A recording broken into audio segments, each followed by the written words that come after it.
आज की इस जनसभा में मंच पर उपस्थित हमारी भारतीय जनता पार्टी की प्रत्याशी, वर्तमान में सांसद सम्मानीय बहन गोमती साय जी, हमारे राज्यसभा में मेरे साथी रहे और मेरे वरिष्ठ सहयोगी श्री रणविजय सिंह जुदेव जी, हमारे सुनील गुप्ता जी जिला के अध्यक्ष, श्री रामकिशन सिंह जी जिला के प्रभारी, श्री भरत सिंह जी, श्री हरपाल सिंह भामरा जी, यहां सम्मानित मंच और इतनी बड़ी संख्या में एकत्र आए अपने इस क्षेत्र के देवी और सज्जनों और मेरे युवा साथी, मीडिया के मेरे साथी, प्रिंट मीडिया और इलेक्ट्रॉनिक मीडिया के मेरे साथी, सबसे पहले तो आप सबको जय जोहार, जय जोहार। मेरे साथ आप बोलिए, छत्तीसगढ़ महतारी की, छत्तीसगढ़ महतारी की, छत्तीसगढ़ महतारी की। मैं जब आज यहां आया हूं तो सबसे पहले श्याम मंदिर को नमन करता हुआ अपनी बात को प्रारंभ करता हूं और साथ ही साथ शहीद वीर नारायण सिंह जी को भी याद करता हूं, जिन्होंने 1857 की क्रांति में अपना योगदान किया था और उनको याद करते हुए इस पावन भूमि को नमन करते हुए अपनी बात शुरू करता हूं। आज ये चुनाव की बेला है। आप सब लोगों ने 17 तारीख को अपने भविष्य का फैसला करना है। आप सब लोगों ने इस क्षेत्र का, पत्थलगांव का किस प्रकार से विकास हो सकता है, इसकी आपने चिंता, चर्चा करके आपने निर्णय लेना है। मैं एक बात आपको जरूर बताना चाहता हूं, यहां हमारे विरुद्ध में कांग्रेस पार्टी के प्रत्याशी कैंडिडेट हैं और हमारी सांसद गोमती बहन ये आपकी प्रत्याशी है। हमें यह समझना होगा और एक बात छत्तीसगढ़ के हमारे भाई बहन समझ ले कि आपका विकास तब हुआ है जब भारतीय जनता पार्टी की सरकार आई है और आपका नुकसान तब हुआ है जब कांग्रेस पार्टी की सरकार रही है। इस बात को आप समझ लीजिए। मैं यहां खुले मैदान में कांग्रेस पार्टी को और उनके प्रत्याशियों को चैलेंज करता हूं, एक भी पत्थलगांव में विकास की एक ईंट लगाई हो तो कांग्रेस पार्टी के विधायक बताएं, एक भी। अगर किसी ने विकास किया, अगर किसी ने आपके हित की रक्षा की, अगर आपको कोई तरक्की, विकास के साथ जोड़ने का प्रयास किया तो वो भारतीय जनता पार्टी की सरकारों ने किया। मैं यहां यह भी कहना चाहता हूं, कांग्रेस पार्टी का मतलब है लूट, कांग्रेस पार्टी का मतलब है भ्रष्टाचार, कांग्रेस पार्टी का मतलब है अत्याचार, कांग्रेस पार्टी का मतलब है धोखा, कांग्रेस पार्टी का मतलब है अनाचार, कांग्रेस पार्टी का मतलब है करप्शन, कांग्रेस पार्टी का मतलब है विनाशकारी नीति और कांग्रेस पार्टी का मतलब है परिवारवाद, वंशवाद। ये कांग्रेस की पहचान है।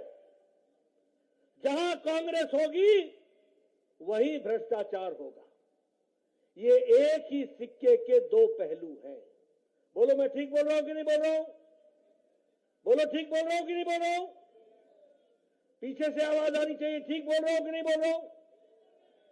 और जब भारतीय जनता पार्टी की बात बोलता हूं तो भारतीय जनता पार्टी का मतलब है विकास, भारतीय जनता पार्टी का मतलब है तरक्की, भारतीय जनता पार्टी का मतलब है लोगों की सरकार, भारतीय जनता पार्टी का मतलब है कार्यकर्ताओं के सम्मान के साथ इलाके के विकास के लिए, समाज सेवा के लिए जुट जाना, यह उसका मतलब है। भारतीय जनता पार्टी का मतलब है लोगों के हितों में काम करना, भारतीय जनता पार्टी का मतलब है विकास को आगे बढ़ाना। अब मैंने आपको बताया, दो तरफ खड़े हैं, एक तरफ विकास के लिए बीजेपी और एक तरफ भ्रष्टाचार और विनाशकारी नीतियों के साथ कांग्रेस। एक तरफ भारतीय जनता पार्टी आपकी चिंता करती है और एक तरफ कांग्रेस पार्टी अपने हितों की और भ्रष्टाचार की चिंता करती है, लूट की चिंता करती है। और मैं कहने के लिए नहीं कह रहा हूं, आप सबको मालूम है ना कि पनडुब्बी घोटाला कांग्रेस पार्टी के टाइम पर हुआ था, मालूम है ना? मालूम है? क्या आपको मालूम है कि उसी तरीके से हेलीकॉप्टर खरीद का घोटाला कांग्रेस के टाइम पर हुआ था? क्या आपको मालूम है ना कि कोयला घोटाला कांग्रेस के टाइम पर हुआ था? आपके ध्यान में है ना कि कॉमनवेल्थ गेम्स का घोटाला कांग्रेस के टाइम में हुआ था? आपको याद है ना कि मनरेगा में भी घोटाला कांग्रेस के समय में हुआ था? अब आपको और याद दिलाता हूं, ये 5 साल भूपेश बघेल का, भूपेश बघेल के सरकार में एक बात की गारंटी थी। किस बात की गारंटी थी? वो थी लूट की गारंटी, भ्रष्टाचार की गारंटी।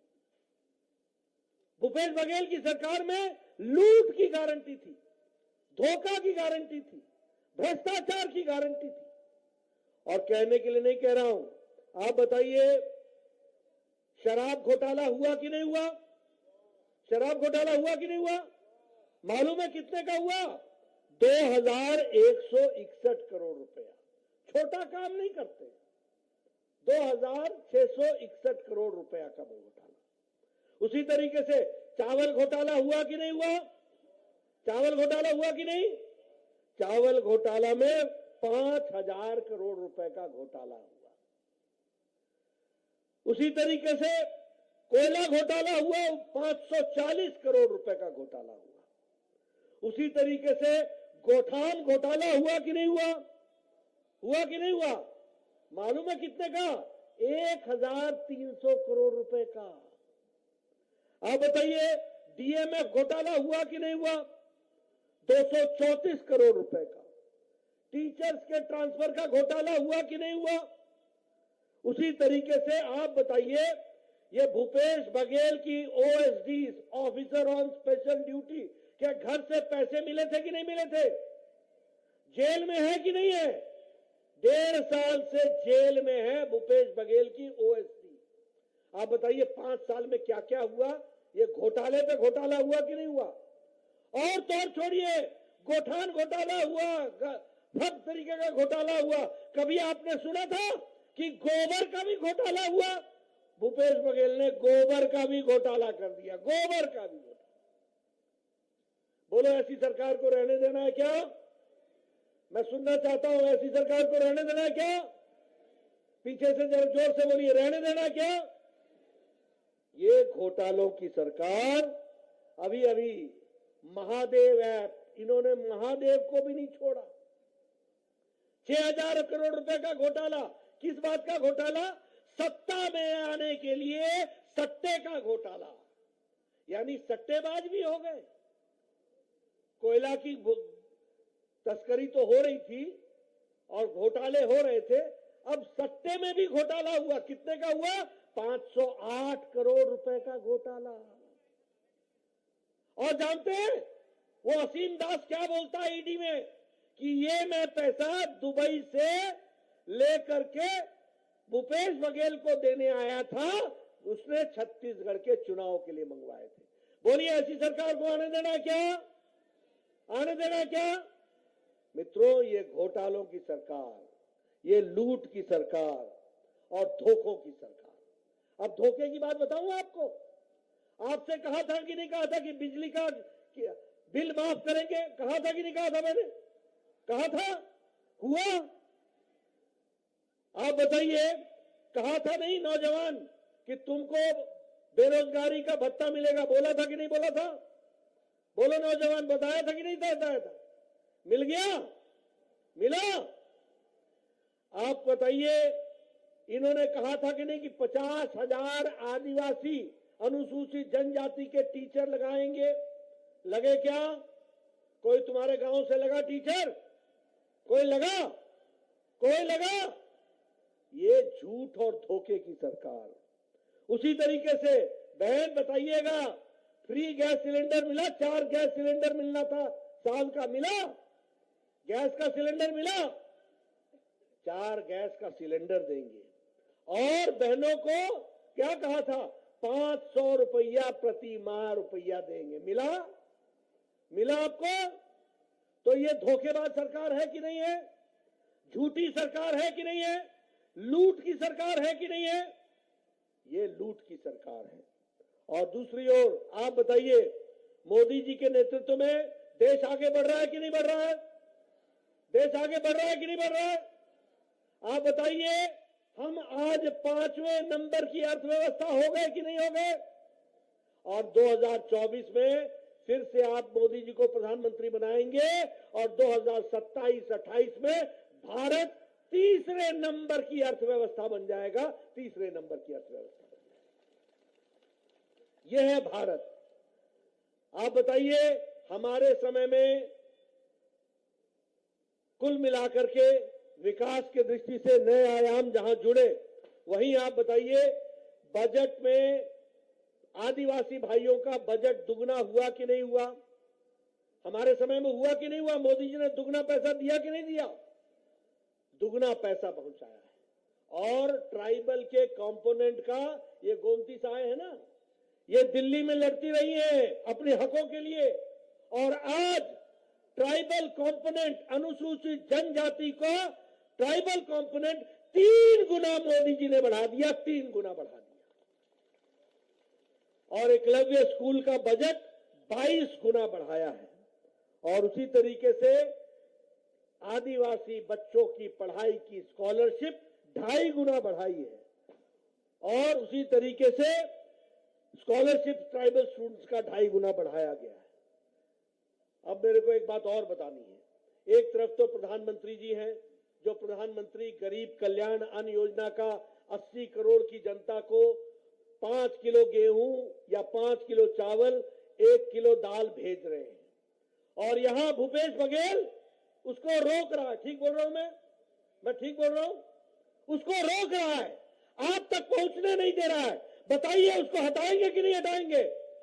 उनको हटाइए और मोदी जी का अन्न सीधा आप तक पहुंचे, इसकी व्यवस्था कीजिए। इसके लिए आप काम में जुटिए। उज्ज्वला योजना में प्रधानमंत्री जी ने जहां देश में 9 करोड़ 60 लाख गैस का सिलेंडर दिया है, वहीं 35 लाख का सिलेंडर 35 लाख लोगों को छत्तीसगढ़ में मोदी जी ने सिलेंडर दिया। और साथ में 300 रुपए, 200 रुपए राखी पर छूट दी थी और 100 रुपए सब्सिडी पर छूट दी है उज्ज्वला बहनों को। यह भी आपको याद रखना चाहिए। आयुष्मान भारत में आपको प्रधानमंत्री मोदी जी ने गांव, गरीब, वंचित, पीड़ित, शोषित, दलित, युवा, महिला, किसान, इन सभी लोगों को जो गरीबी की रेखा से नीचे हैं, उनको 5 लाख रुपए का सालाना गंभीर बीमारी से लड़ने के लिए उन्होंने आयुष्मान भारत में आपकी व्यवस्था की है। 5 लाख रुपए। और अब आप गोमती साय जी को जिताएंगे, हमारी सरकार बनाएंगे, अब 10 लाख रुपए प्रति साल मोदी जी आपको भेजने वाले हैं। यह भी आपको याद रखना चाहिए।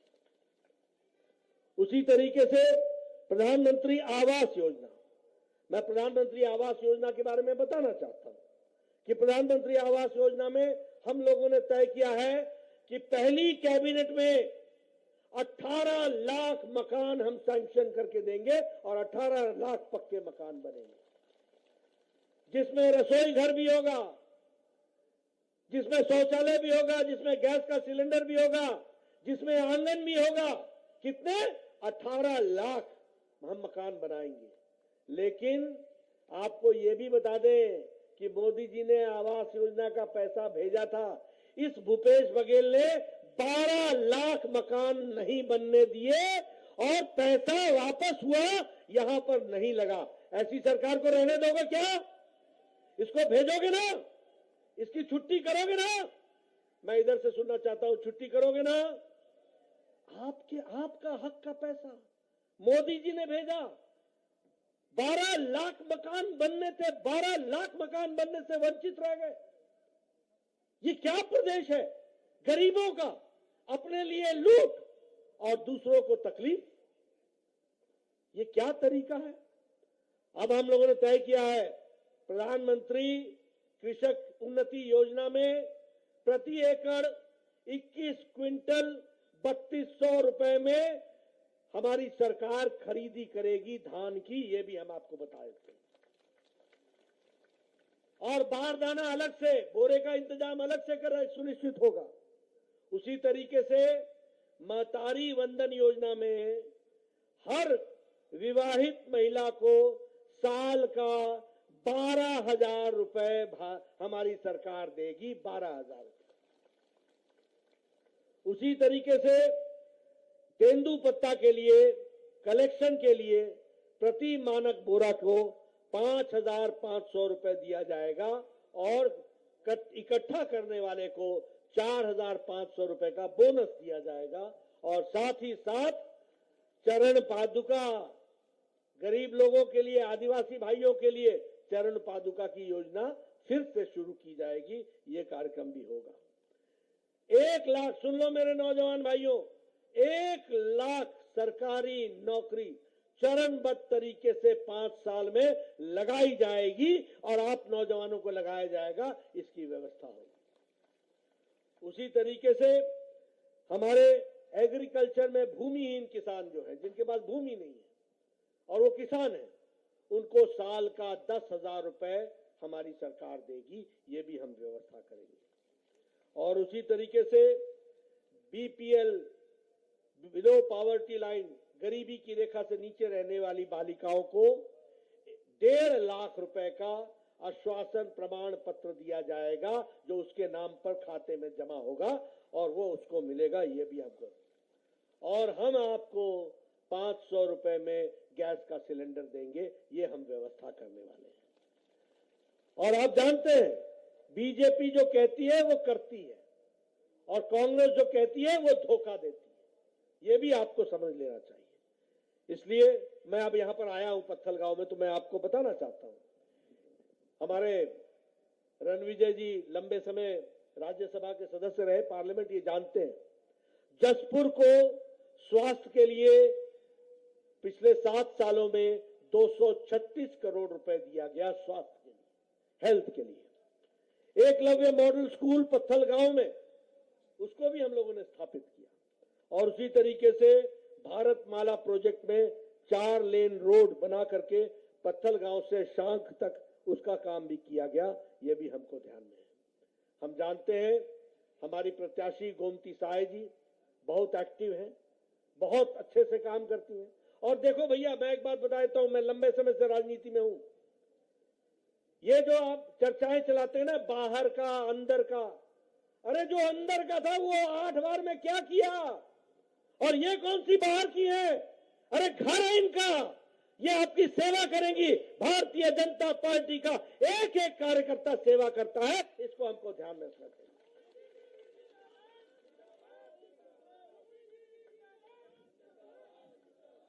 और मैं बता दूं, ऐसे सांसद के रूप में आपने जो कांसाबेल क्षेत्र में जो सड़क के निर्माण किए हैं, उसकी बहुत बड़ी भूमिका है।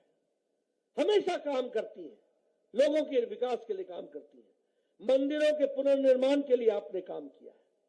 और इसलिए मैं आप सबसे एक निवेदन करने आया हूं। उधर लूट है, भ्रष्टाचार है, अनाचार है, अत्याचार है, इधर तरक्की है, विकास है, आपका हित है, आपके लिए काम करने की ललक है, आपको आगे बढ़ाने की हमारी इच्छा है, इसके लिए हम काम कर रहे हैं। और इसलिए मैं पूरा विश्वास रखता हूं कि आप 17 तारीख को यहां से कमल खिलाएंगे, बीजेपी को जिताएंगे और अपने हक की चिंता करके विकास में अपना योगदान करेंगे। यही मुझे कहना है। बोलिए, कमल खिलेगा ना? बताइए, कमल खिलेगा ना? कमल खिलेगा ना? बहुत बहुत धन्यवाद, बहुत बहुत धन्यवाद।